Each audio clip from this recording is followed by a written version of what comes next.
Hello साथियों, welcome to royal study. दोस्तों, आज के इस वीडियो में मध्य प्रदेश पटवारी 2023 के स्पेशल एग्जाम का नेक्स्ट एनालिसिस आपके लिए लेकर आए हैं। और आज 11 अप्रैल सेकेंड शिफ्ट का एनालिसिस हम कवर करेंगे। इससे पहले हम फर्स्ट शिफ्ट का कवर करवा चुके हैं। यहाँ पर आपको प्लेलिस्ट मिल जाएगी, आप जाकर चेकआउट कर सकते हैं।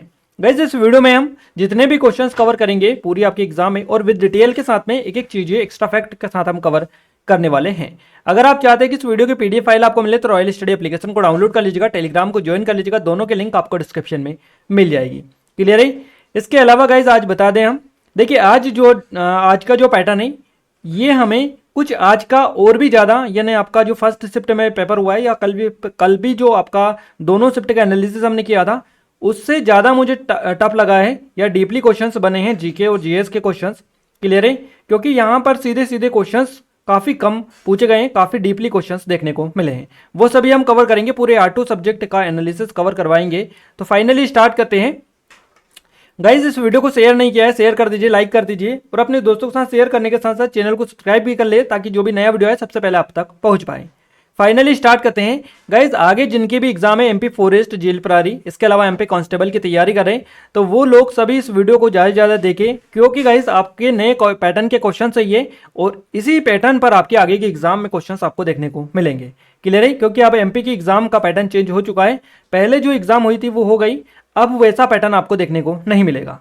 क्लियर है? तो उनसे रिक्वेस्ट है कि वो पूरा वीडियो देखें और इस तरह के क्वेश्चंस की प्रैक्टिस करें जितनी ज़्यादा हो सके। आइए स्टार्ट करते हैं। पहला क्वेश्चन हमारा पूछा गया है, देखिए जीके करंट अफेयर का पहला क्वेश्चन है आपसे कि मध्य प्रदेश को किस नाम से जाना जाता है। तो सोया प्रदेश के नाम से इसको जाना जाता है। और कुछ बता रहे थे कि मध्य प्रदेश की मुख्य फसल कौन सी थी, तो इन दोनों में हम कंफ्यूज है, क्योंकि एक ने ये बताया और एक ने ये बताया है। तो आप देख लीजिएगा अपने अकॉर्डिंग, जो भी आपको क्वेश्चन पूछा गया हो, दोनों को राइट आंसर तो आपको पता चल ही चुका है और आपको ऑलरेडी पहले से पता होगा। तो देखिए, सोयाबीन जो है और गेहूं, ये मध्य प्रदेश राज्य में उगाई जाने वाली दो मुख्य फसलें हैं। अगर आपको सोयाबीन नहीं दिया रखता है ऑप्शंस में कि मध्य प्रदेश की मुख्य फसल कौन सी है, और आपको ऑप्शन में सोयाबीन नहीं दे रखा हो, तो आपका गेहूं बिल्कुल करेक्ट आंसर रहेगा। अगर आपको गेहूं दे रखा हो और तो ये रहेगा, और सोयाबीन दे रखी हो तो वो रहेगा। अब दोनों सिचुएशन में आपको बता दिया है हमने कि एक रहेगा जब दूसरा आपका नहीं रहेगा। और इनमें लगभग गाइस देखिए, यहाँ पर 25.4% और 23.7% क्रमशः ये है सकल फसल क्षेत्र में फसलों के लिए समर्पित क्षेत्र ये बेसिकली है। गेहूं जो होते हैं ये रबी मौसम के में उगाई जाने वाली एक प्रमुख फसल है, और इसे चने के साथ अंतर फसली प्रक्रिया अपनाई जाती है। जबकि खरीफ की जो ऋतु है इसमें मध्य प्रदेश में ज़्यादातर सोयाबीन उगाया जाता है। मध्य प्रदेश सोयाबीन का सबसे बड़ा उत्पादक है, जो देश में कुल उत्पादन में लगभग 53% का योगदान देता है। सोयाबीन की खेती सबसे पहले देवास जिले में शुरू हुई थी। तो क्वेश्चन इंपॉर्टेंट लेवल का है आपके एग्जाम में कि मध्य प्रदेश में सबसे पहले जो सोयाबीन की खेती शुरू हुई थी कहाँ से हुई थी। तो सोयाबीन की खेती सबसे पहले देवास जिले से शुरू हुई थी। और मध्य प्रदेश को भारत की सोयाबीन राजधानी भी कहा जाता है। सोया प्रदेश या सोया स्टेट इसको बेसिकली बोला जाता है। उज्जैन मध्य प्रदेश में सोयाबीन का उच्चतम उत्पादक है। सबसे ज़्यादा जो उत्पादन होता है ये उज्जैन में होता है। आइए आगे बढ़ते हैं। अगला क्वेश्चन पूछा गया, स्वामी दयानंद सरस्वती ने आर्य समाज की स्थापना कब की थी। गाइज, ये क्वेश्चंस हमने पूरे एग्जैक्ट लेने की कोशिश की है, पर हो सकता है कुछ क्वेश्चंस में पैटर्न थोड़ा सा चेंज मिले, क्योंकि उन्होंने भी मेमोरी बेस्ड क्वेश्चंस बताए हैं। उनको जितना याद रहा है उतना ही उन्होंने हमें बताया है। क्लियर है? तो आप थोड़ा सा अगर थोड़ा मिलता जुलता आपको मिल जाए तो आप हमने क्वेश्चंस को पूरा डिटेल के साथ में कवर करवाए। आंसर तो आपको उसमें मिल जाएगा, बट आप भी थोड़ा सा सपोर्ट करिएगा ताकि हमें भी इसमें आसानी हो। और कमेंट में आप एक बार जरूर से मेंशन कर दीजिएगा क्वेश्चंस को। देखिए, स्वामी दयानंद सरस्वती ने आर्य समाज की जो स्थापना की थी ये 1875 ईस्वी में की थी। अप्रैल 1875 में दयानंद सरस्वती ने बॉम्बे में आर्य समाज की स्थापना की थी। कहाँ पर? बॉम्बे में। और यह आदर्श वाक्य कृण्वन्तो विश्वम आर्यम, इस दुनिया को महान बनाए। क्लियर है? ये जो आदर्श वाक्य इसके साथ बनाया गया था, इसकी स्थापना की गई थी। और सामाजिक सांस्कृतिक आंदोलन का उद्देश्य वैज्ञानिक ज्ञान के बारे में लोगों को जागरूकता बढ़ाकर समाज में सुधार करना था। आर्य समाज एक एकेश्वरवादी भारतीय हिंदू सुधारक बेसिकली सुधार आंदोलन था ये आर्य समाज, जो वेदों के अचूक अधिकार में विश्वास के आधार पर मूल्यों को बढ़ावा देता है। और दयानंद सरस्वती जी के बारे में अगर फैक्ट कवर करें तो इनका जन्म हुआ था 12 फरवरी 1824 को। वे एक भारतीय दार्शनिक, सामाजिक नेता, वैदिक धर्म के सुधारक, इसके अलावा आर्य समाज के संस्थापक थे। तो इनके बारे में याद रखिएगा। नेक्स्ट क्वेश्चन पूछा गया है, 2020 में जल जीवन मिशन के लिए कितनी राशि आवंटित की गई थी। ये क्वेश्चन आपसे पूछा गया है।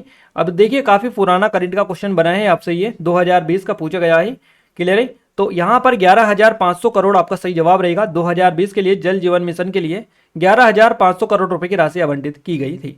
मोदी सरकार के सबसे अहम मिशन में शामिल जल जीवन मिशन के लिए केंद्रीय बजट 2020 में 11,500 करोड़ रुपए आवंटित किए गए थे। 2021-22 बजट की बात करें, जल जीवन मिशन के लिए 50,000 करोड़ रुपए आवंटित किए गए थे और 2023 जो कि हाल ही में इसके लिए राशि आवंटित की गई है, तो 2023 में जल जीवन मिशन के लिए 70,000 करोड़ रुपए आवंटित किए गए हैं। यानी 11,000 फिर 50,000 फिर अभी वर्तमान में जो लॉन्च किया गया है उसके साथ में 70,000 करोड़ रुपए जो है ये आवंटित राशि की गई जल जीवन मिशन के लिए। इसके अलावा नेक्स्ट क्वेश्चन है, कोई सी चैंपियनशिप दे रखी थी, उसमें पूछा था कि जो अभी हाल ही में जीती, इस तरह से कोई क्वेश्चन था, एग्जैक्ट क्वेश्चन इसका नहीं मिल पाया है। नेक्स्ट क्वेश्चन की बात करते हैं। अगला क्वेश्चन है, कौन सी पंचवर्षीय योजना के समय भीषण युद्ध और भीषण सूखा पड़ा था? तो ये जो पंचवर्षीय योजना थी ये तीसरी पंचवर्षीय योजना थी।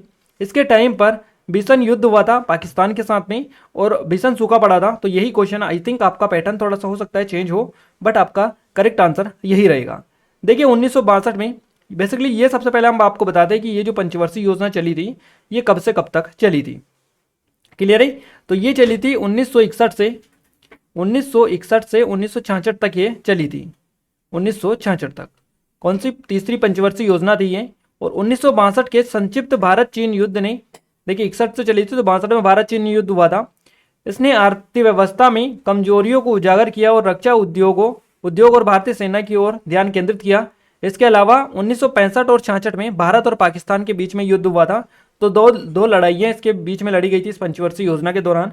एक चीन से, भारत चीन से, और एक भारत पाकिस्तान के, दो लड़ाइयाँ हुई थी, दो युद्ध हुए थे। और 1965 में भीषण सूखा इसके दौरान पड़ा था। तो ये तीसरी पंचवर्षीय योजना है। तीसरी पंचवर्षीय योजना सूखे और दो युद्धों 1962 का भारत चीन युद्ध और 1965 का भारत पाकिस्तान युद्ध के कारण प्रभावित हुई थी। इसके अलावा तीसरी जो पंचवर्षीय योजना थी इसी के दौरान रुपये का पहली बार 1966 में अवमूल्यन किया गया था। क्लियर है? तो नोट डाउन करिएगा इन फैक्ट को, इंपॉर्टेंट रहेगा जिनकी एग्जाम नहीं हुई है या फिर आगे भी और किसी एग्जाम की तैयारी करें उनके लिए इंपॉर्टेंट लेवल के फैक्ट है, यहीं से क्वेश्चंस आपके बनेंगे। अगला क्वेश्चन है, हाल ही में राजनाथ सिंह ने किसकी स्थापना की? इस तरह से कोई क्वेश्चन था, एग्जैक्ट क्वेश्चन हमें नहीं मिल पाया है। नेक्स्ट क्वेश्चन पूछा गया था, प्रारूप समिति के संबंध में गलत कथन चुनिए। एक गलत आप बताइए कौन सा है। ऑप्शन 4 दे रखे थे। क्लियर है? अब उसमें से ऐसे तो बता पाना पॉसिबल नहीं है क्योंकि काफ़ी बड़े बड़े थे और याद रखना भी पॉसिबल नहीं हो पाता है इतने ऑप्शंस को। 4 ऑप्शंस थे आपके। क्लियर है? तो गाइज यहाँ पर पूरी डिटेल डाल दी है। जैसा कि 29 अगस्त 1947 को प्रारूप समिति का गठन किया गया था। प्रारूप समिति का गठन 29 अगस्त 1947 को डॉक्टर BR अम्बेडकर की अध्यक्षता में किया गया था और संविधान के प्रारूप पर विचार करते हुए विधानसभा ने कुल 7,635 में से 2,473 संशोधनों को पेश किया, चर्चा की और उनका निपटारा किया। 26 नवंबर 1949 को संविधान तैयार हो गया। कुछ नागरिकता चुनाव, अनंतिम संसद, अस्थायी, आक्रमणकालीन और प्रावधानों से संबंधित प्रावधानों को तत्काल प्रभाव से लागू इसके तहत किया गया। इसके अलावा सम्मेलन से रिलेटेड कोई क्वेश्चन पूछा था, कोई समिट था, उससे रिलेटेड क्वेश्चन आया था आपका। इसके अलावा क्वेश्चन था आपका नेक्स्ट कि 75 क्रिएटिव माइंड्स ऑफ टुमारो नामक इसका जो उद्घाटन किसने किया था, ये आपसे क्वेश्चन पूछा गया था। तो केंद्रीय मंत्री अनुराग ठाकुर के द्वारा इसका उद्घाटन किया गया था। केंद्रीय मंत्री अनुराग सिंह ठाकुर द्वारा 75 यानी 75 क्रिएटिव माइंड्स ऑफ टुमारो पहल के विजेताओं के लिए 53 घंटे की चुनौती का शुभारंभ किया गया। केंद्रीय मंत्री अनुराग ठाकुर ने 53 ओवर चैलेंज का उद्घाटन किया, जिसका आयोजन 53वें भारतीय अंतर्राष्ट्रीय फिल्म महोत्सव IFFI के साथ साथ किया गया है। और ये जो प्रतियोगिता है 75 यानी 75 क्रिएटिव माइंड्स को 53 घंटों में उनके आइडिया ऑफ इंडिया @100 पर एक लघु फिल्म बनाने की चुनौती देगी। IFFI, देखिए IFFI ये जो है IFFI 53 का यह खंड शॉर्ट्स टीवी के सहयोग से राष्ट्रीय फिल्म विकास निगम द्वारा समर्थित है। तो ये डिटेल आप थोड़ी सी देख लीजिएगा, ये क्वेश्चन आपसे सीधा सीधा पूछा गया है। अगला क्वेश्चन बना है, भारतीय निर्वाचन आयोग या भारत चुनाव आयोग, चुनाव आयोग ने किसको अपना ब्रांड एम्बेसडर बनाया है? यह निर्वाचन आयोग ने अपना ब्रांड एम्बेसडर किसे बनाया है? इस तरह से क्वेश्चन पूछा गया।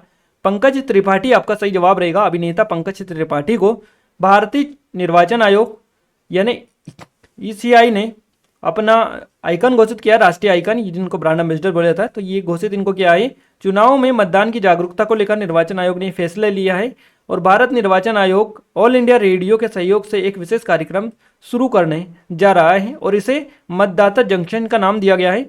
भारत निर्वाचन आयोग की बात करें चुनाव आयोग की, तो इसका गठन 25 जनवरी 1950 को हुआ। मुख्यालय आपका नई दिल्ली में है। और वर्तमान में भारत के मुख्य चुनाव आयुक्त कौन है? इनका नाम है राजीव कुमार। और यहां से ऑलरेडी आपका क्वेश्चन बन चुका है। अब गठन और आपका मुख्यालय याद रखिएगा, क्योंकि सेबी, आरबीआई, इनसे लगातार क्वेश्चंस बन रहे हैं। आप चुनाव आयोग के बारे में भी याद रखिएगा।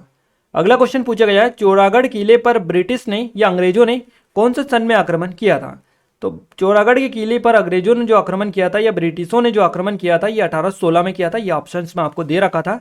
इसको चौगान का किला भी या चौरागढ़ का किला भी बोला जाता है। ये नरसिंहपुर जिला जो है बेसिकली मध्य प्रदेश का, इसके गाडरवाड़ा तहसील है एक, जहाँ से अभिनेता आशुतोष राणा बिलोंग करते हैं। तो वहीं पर ये बेसिकली किला चौगान ग्राम के पास में सतपुड़ा पर्वत की चौरागढ़ नामक चोटी पर है, इसलिए इसको चौरागढ़ का किला कहा जाता है। तो यहाँ पर अंग्रेजों ने जो आक्रमण किया था ये 1816 में किया था। अगला क्वेश्चन बना है, नाट्यांजलि किस राज्य में मनाया जाने वाला एक उत्सव है? बेसिकली ये एक महोत्सव है या फिर उत्सव भी आप बोल सकते हैं, जो भी आपको ऑप्शन में मिला हो। नाट्यांजलि ये तमिलनाडु से रिलेट करता है। प्रत्येक फरवरी और मार्च में नाट्यांजलि नृत्य महोत्सव प्रतिवर्ष परकारा चिदम्बरम मंदिर चिदम्बरम तमिलनाडु में आयोजित किया जाता है। और नाट्यांजलि हिंदू भगवान शिव की स्मृति में एक वार्षिक नृत्य उत्सव है। बेसिकली है इसकी उत्पत्ति 1981 में के आसपास हुई थी और शुरुआत में यह एक अपेक्षाकृत अंधकार में घटना थी। इसका जो वर्तमान संस्करण लगभग 13 दिनों तक ये चलता है। अगले क्वेश्चन की बात करें, अगला क्वेश्चन पूछा गया, मरुस्थलीकरण को रोकने के लिए कौन सा अभियान चलाया गया था? तो मरुस्थलीकरण को रोकने के लिए प्रोजेक्ट बोल्ट चलाया गया। याद रखिएगा, प्रोजेक्ट बोल्ट इसका नाम है। खादी और ग्रामोद्योग आयोग तथा सीमा सुरक्षा बल यानी बीएसएफ ने जैसलमेर राजस्थान में मरुस्थलीकरण को रोकने के लिए और ग्रामीण अर्थव्यवस्था को बढ़ावा देने के लिए प्रोजेक्ट बोल्ट की शुरुआत की है। तो किसके द्वारा किया गया है, कहां पर किया गया है? क्लियर, ये चीजें आप याद रखिएगा और क्यों किया गया है। तो प्रोजेक्ट बोल्ट 4 जुलाई को राजस्थान के उदयपुर जिले के एक आदिवासी गांव निचला मंडवा में शुरू किया गया है। अगले क्वेश्चन की बात करते हैं। देखिए, योजना से क्वेश्चन बना था आपसे। इसके अलावा 2022 में कोई सा अवार्ड से और मोर इवेंट से कोई क्वेश्चन पूछा था आई थिंक। अब यहाँ पर हमें इतने सारे चीज़ें मिली हैं। अब इनमें से ये जो 3 क्वेश्चन है ये भी पूरे नहीं मिल पाए। अगर आपको कोई क्वेश्चन पता है, आपने एग्जाम दिया था, तो आप एक बार कमेंट करके जरूर से बता दीजिएगा। आइए अब हम साइंस को कवर कर लेते हैं। यह हमारे कुछ ऑनलाइन कोर्सेज टेस्ट सीरीज है, जिनकी लिंक आपको डिस्क्रिप्शन में मिल जाएगी। एक बार जरूर से विजिट करिएगा, एप्लीकेशन को डाउनलोड करेंगे, कंप्लीट डिटेल मिल पाएगी। हमारी सब इंस्पेक्टर एमपी जेल प्रारी फॉरेस्ट गार्ड की एडवांस लेवल की टेस्ट सीरीज है। एक बार आप डेमो जरूर से चेकआउट कर लीजिएगा। देखिए, साइंस का पहला क्वेश्चन बना है, कोई सा वर्ड दे रखा था, इसमें बल्ब क्यों होता है, इस तरह से क्वेश्चन पूछा गया था। क्वेश्चन अगला है आपका, लिथियम की संयोजकता क्या होती है? तो 1 होती है। अब घटक क्या होता है, इस तरह से क्वेश्चन पूछा गया। एटम शब्द कौन सी भाषा का है? तो ग्रीक भाषा का शब्द है एटम। इसके अलावा अगला क्वेश्चन है, कोशिका की खोज किसने की थी? रॉबर्ट हुक के द्वारा कोशिका की खोज की गई थी। प्रोकैरियोटिक कोशिका से आपका क्वेश्चन बना है, पत्तियों में कौन सा रंजक पाया जाता है? तो इसमें पर्णहरित पाया जाता है। परमाणु से क्वेश्चन पूछा गया है, इनमें से कौन सा अपघटक है? इस तरह का क्वेश्चन बना है। गलनांक से भी क्वेश्चन बना है आपका। प्रोकैरियोटिक कोशिका कौन सी होती है? इस तरह से क्वेश्चन पूछा है। और इनमें से कौन सी अंतःस्रावी ग्रंथि है? तो ये क्वेश्चंस इस तरह से आपके साइंस में देखने को मिले हैं। और कुछ क्वेश्चंस हो सकता है थोड़ा बहुत इनका पैटर्न चेंज हो, क्योंकि बताने में और एग्जाम में आने में बहुत ज़्यादा अंतर होता है, क्योंकि एग्जैक्ट क्वेश्चंस याद किसी को भी नहीं रहता है सेम पैटर्न के साथ में। क्लियर है, उसमें कुछ ना कुछ चेंजेस तो हो जाता है, इसीलिए इनको मेमोरी बेस्ड क्वेश्चन बोला जाता है। आइए आगे बढ़ते हैं, कंप्यूटर की बात करते हैं। कंप्यूटर का पहला क्वेश्चन पूछा गया, एमएस पावर पॉइंट में इंसर्ट करने के लिए कौन से मेनू में जाना पड़ता है? तो इंसर्ट मेनू में बेसिकली जाना पड़ता है। कंप्यूटर को सुरक्षित कैसे रखा जा सकता है? एंटीवायरस की मदद से। डाटा इलेक्ट्रॉनिक्स किसे कहता है? इस तरह का क्वेश्चन बनाए। जावा प्रोग्रामिंग में प्रिंट कैसे निकालते हैं? इस तरह का क्वेश्चन पूछा गया है। हेलो को जावा भाषा में कैसे लिखते हैं? क्लियर है। इसके अलावा इनमें से कौन सा जासूस की तरह काम करता है? तो स्पाईवेयर करता है। मेमोरी से क्वेश्चन बना है आपका, इंटरनेट से, एमएस ऑफिस से क्वेश्चन बना है, एक्सेल से क्वेश्चन बना है, एमएस वर्ड से, फुल फॉर्म से भी क्वेश्चंस पूछे गए हैं, इनपुट आउटपुट से क्वेश्चन बने हैं, शॉर्टकट की से क्वेश्चन बने, नेटवर्किंग से क्वेश्चन बने हैं। बात करें हिंदी में तो विभत्स रस का स्थायी भाव पूछा था, इसमें से जुगुस्सा होता है। इसके अलावा अवयवी भाव समास का से क्वेश्चन बना है। सोरठा किसे कहते हैं? ये क्वेश्चन पूछा गया है। क्लियर है। इसके अलावा रचनाएं लोकोक्तियों से क्वेश्चन बना है। करुण रस आपका आया था। भयानक रस से भी क्वेश्चन बना है आपसे। इसके अलावा अंधकार का पर्यायवाची पूछा था। तत्सम तद्भव से क्वेश्चन बना है। पर्यायवाची अनेकवार्ती शब्द पूछे गए। हरिचरण का अलंकार पूछा था। क्लियर है। इसके अलावा रूपक अलंकार से क्वेश्चन बना है। वाच्य से क्वेश्चन बना है। काल से क्वेश्चन बना है आपका। समास संधि ये डेली आपके आ रहे हैं क्रम से पैरा जम्बल वाले क्वेश्चन। शुद्ध वर्तनी, शुद्ध अशुद्ध, इसके अलावा एक वचन बहुवचन, विलोम, मुहावरे और कारक, इन सभी से क्वेश्चंस लगातार आपके एग्जाम में पूछे जा रहे हैं। बात करें मैनेजमेंट की तो विपणन से क्वेश्चन बने, इकोनॉमी से क्वेश्चंस बन रहे हैं आपके डेली, नियोजन से क्वेश्चंस बन रहे हैं, प्रबंधन से क्वेश्चंस बन रहे हैं, परिभाषा आई थी, अकाउंटिंग और मार्केटिंग, इन सभी से क्वेश्चंस बन रहे हैं, कथन वगैरह। तो इनको आप देख लीजिएगा। संगठन, नियंत्रण, निर्देशन, ये ऐसे टॉपिक है जहां से आपके डेली क्वेश्चंस बन रहे हैं। अगर हम बात करें इंग्लिश में तो इंग्लिश में ईरर से क्वेश्चंस बने, सेंटेंस करेक्शन से, पैरा जंबल से क्वेश्चन बन रहे हैं, डायरेक्ट इनडायरेक्ट स्पीच से, आइडम से क्वेश्चंस बन रहे हैं, सिनोनियम से क्वेश्चंस बन रहे हैं, एक्टिव पैसिव वॉइस से, एंटोनियम से, सिनोनियम से क्वेश्चंस आपके पूछे जा रहे हैं। इसके अलावा मिस स्पेलिटी पे आपको देखने को मिल रहा है। मैथ्स में संख्या पद्धति आपका ज़्यादा पूछे जा रहे हैं, मिश्रण से क्वेश्चन बन रहे हैं, SI CI से, नाउ धारा से, इसके अलावा लाभ हानि यानी प्रॉफिट लॉस से क्वेश्चंस बन रहे हैं, टाइम एंड वर्क से, परसेंटेज से अच्छे खासे क्वेश्चंस देखने को मिल रहे हैं। और ये जो क्वेश्चन है गाइज, ये CGL वाले क्वेश्चंस आपको देखने को मिल रहे हैं। तो आप अच्छी से खासी तैयारी करिएगा और अपना जो कैलकुलेशन है स्पीड फास्ट करिएगा थोड़ी सी, क्योंकि लेंदी आ रहे हैं क्वेश्चंस और आपको पता है कुछ उलझाने वाले क्वेश्चंस आ जाते हैं और उनके ऑप्शंस भी मैच नहीं हो रहा है। तो आप अगर एक में उलझ गए तो उसी में बस आपका पूरा पेपर हो जाएगा। औसत से आपका क्वेश्चन आ रहा है, पाई चार्ट, अनुपात समानुपात, बोर्ड मास वाले क्वेश्चन, सरलीकरण यानी सिंप्लीफिकेशन, क्षेत्र में, तीन सभी टॉपिक्स आपके एग्जाम में क्वेश्चन बन रहे हैं। रैंकिंग रीजनिंग में आपका रैंकिंग वाला टॉपिक आ रहा है, कथन निष्कर्ष हो गया, मिसिंग नंबर जो डाइस रहते हैं इनसे भी क्वेश्चंस बन रहे हैं, नंबर सीरीज से, blood relation, alphabet series, calendar हो गई, कोडिंग हो गई, डिकोडिंग, इसके अलावा आकृति, अगली आकृति कौन सी होगी या फिगर काउंटिंग, इस तरह के क्वेश्चंस बन रहे हैं, दर्पण वाले। क्लियर है? तो इन सभी टॉपिक पर अच्छे से गौर कीजिएगा आप और अच्छे से कवर इनको करिएगा एग्जाम से पहले।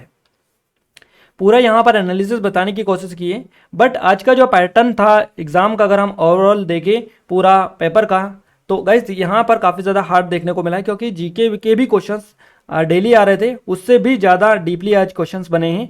इसके अलावा जीके भी, जीएस भी अच्छे खासा देखने को मिला था। क्लियर है? बाकी और जो सब्जेक्ट हैं, जैसे कि अगर हम बात करें मैनेजमेंट की, तो मैनेजमेंट भी आपका काफ़ी ज़्यादा डीपली बना है, कंप्यूटर से भी अच्छे खासे क्वेश्चंस देखने को मिले हैं। क्लियर है? तो आई थिंक आपको पूरा एनालिसिस पता चल चुका है कहाँ से कैसा आ रहा है, और दिनों दिन ये जो पैटर्न है और बढ़ता ही जा रहा है, ये कम होने का नाम नहीं ले रहा है कि अब बस एंड करते हैं इसको, वापस से अपन अब स्टार्ट करते हैं एमपी जीके को, ऐसा कुछ यहाँ पर इनकी आई थिंक मुझे लगता है जहाँ तक एग्जाम ही खत्म हो जाएंगे, बट एमपी जीके अभी वापस से स्टार्ट नहीं होंगी। क्लियर है? जैसा कि हमने ऑलरेडी आबकारी में इस चीज़ को देख चुके हैं। क्लियर है? तो अब आप बस तैयारी करिएगा, अपनी जो स्ट्रॉन्ग सब्जेक्ट है उस पर और अच्छे से पकड़ बनाइएगा, जहां पर आप स्ट्रॉन्ग है उसी को और स्ट्रॉन्ग करते जाइएगा। बाकी जीके जीएस के भरोसे अब मत रहिएगा, जो एनालिसिस आपको करवा रहे हैं और उससे रिलेटेड जो क्वेश्चंस बन रहे हैं वहीं से आपके क्वेश्चंस बनेंगे, इसलिए एनालिसिस को पूरा देखें, क्योंकि पूरी जानकारी आपको रिलेटेड क्वेश्चंस की मिलती है, इसलिए हम डिटेल्ड एनालिसिस आपको करवाते हैं। क्लियर है? हमारे कुछ ऑनलाइन कोर्सेस है, पटवारी की टेस्ट, जेल प्रहरी, सब इंस्पेक्टर, इन सभी की लिंक आपको डिस्क्रिप्शन में मिल जाएगी, जिनके बारे में ऑलरेडी हम आपको बता चुके हैं। तो आप एप्लीकेशन को डाउनलोड करके कंप्लीट डिटेल प्राप्त कर सकते हैं। इस वीडियो के पीडीएफ के लिए टेलीग्राम को एप्लीकेशन को डाउनलोड कर लीजिएगा, जिनकी लिंक आपको डिस्क्रिप्शन में मिल जाएगी। ये स्टेप फॉलो करेंगे आपको पीडीएफ मिल जाएगी। क्लियर है? तो अब मिलते हैं हम हमारे कल के फर्स्ट शिफ्ट के एनालिसिस के साथ। तब तक के लिए जय हिंद, वंदे मातरम।